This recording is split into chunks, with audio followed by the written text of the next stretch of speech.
want the change to take place in the parent process, not in the child process. Okay?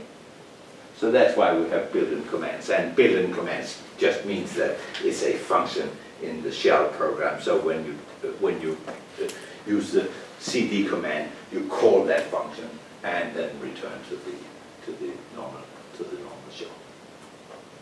Right? So having this and writing cd means that you execute the cd command, and when you look at the prompt, you have changed.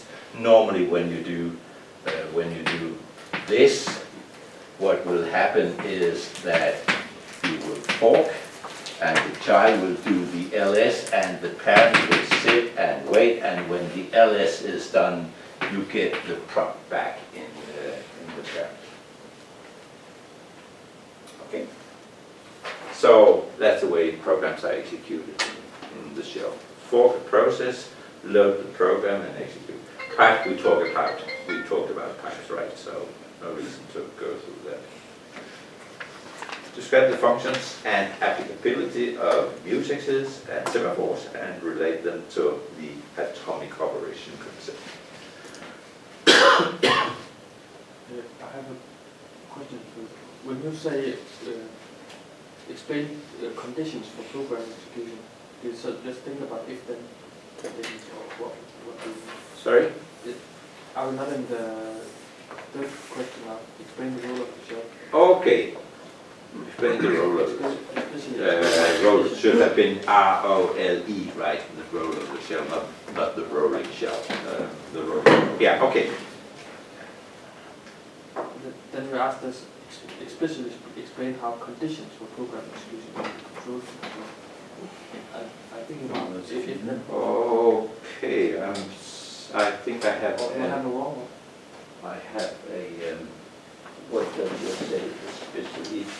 Okay, I am looking at a wrong one. I see. Too bad. Why on earth am I? Okay, especially explaining how conditions for program execution can be controlled from the shell.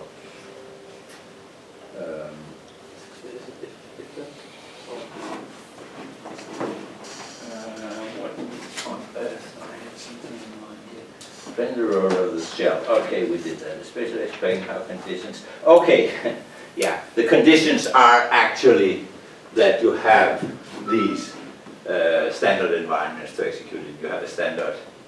You have a standard input, you have a standard output, you have a standard error, and you can, when you run the program, you can redirect those, so you can set up other conditions for execution of the file. And you can do that dynamically, like it's done here, because if you normally think about a program, you decide what is the name of the file I want to handle in this program, or if I have several files, what are the names of the file I want to handle in this program. But think about the shell. You can dynamically decide things like that. So that's actually what I meant. I have a node version where I point to standard in, standard out, and standard error and redirection and pipe and so on. But actually those are covered behind the conditions you can influence. So you can actually set up the conditions for the shell when you enter the command saying execute this command under these conditions, that you have this input file, this output file, the standard error, and you have to communicate through a pipe and so on. So you can influence how the program is executed, and you can do that dynamically, which is what we can normally not do in program because we have to plan all the details in program, but doing it in the way the shell does it, you can influence that dynamically. Okay, so now I also have what is virtual memory. That is different from the next question. Okay, maybe I should get a. Okay.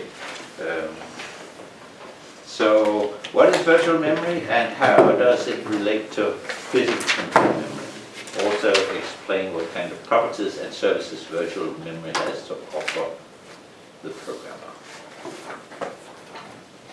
Okay?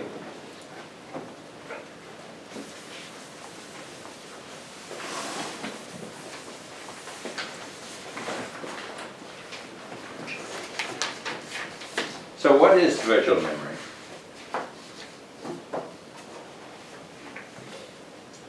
And how does it relate to physical memory?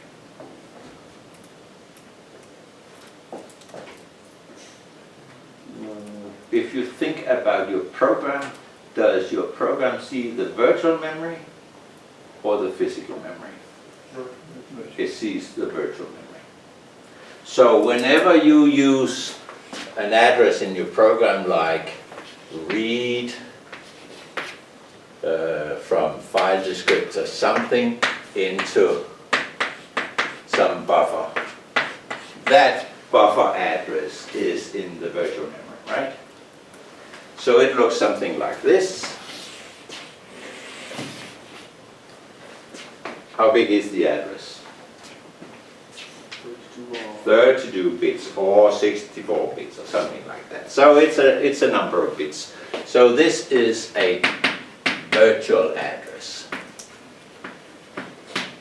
How on earth can we change that into a physical address so that we can put a physical address on the address bus of the CPU and access the RAM on the memory board? How on earth can we do that?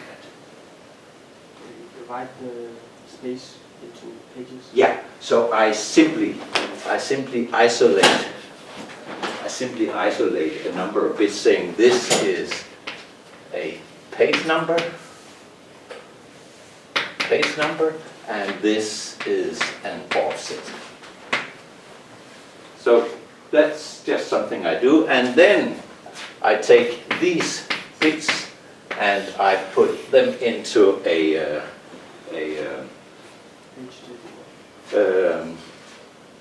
yeah, I use these bits actually as an address into a page table. So now these bits points into a page table, and in that page table I have a starting address in my physical memory. So this points to, if we say that this is this refers to a page and an offset on the page, then this points to the start of the page, and the offset, if I can spell it, the offset is then some position on that page, and this offset is of course the same.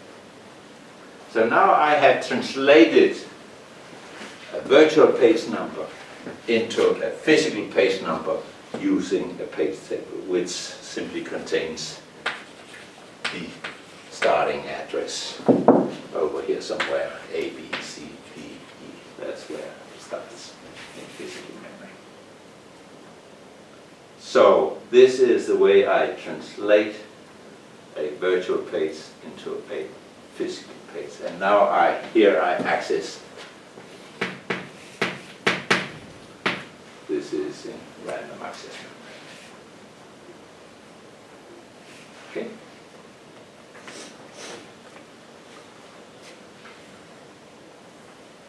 So, how does it relate? Well, it relates in the sense or in the way that every virtual page can be mapped into any position in the physical memory using a page table. I don't necessarily need to have the pages in virtual memory lying in the same order as pages in the, or rather the other way around. Pages in the virtual memory are always successive pages, but they don't need to be allocated in physical memory in the same order. They can be anywhere in physical memory. I just have to say, where does each page start? And then I can access that part of physical memory.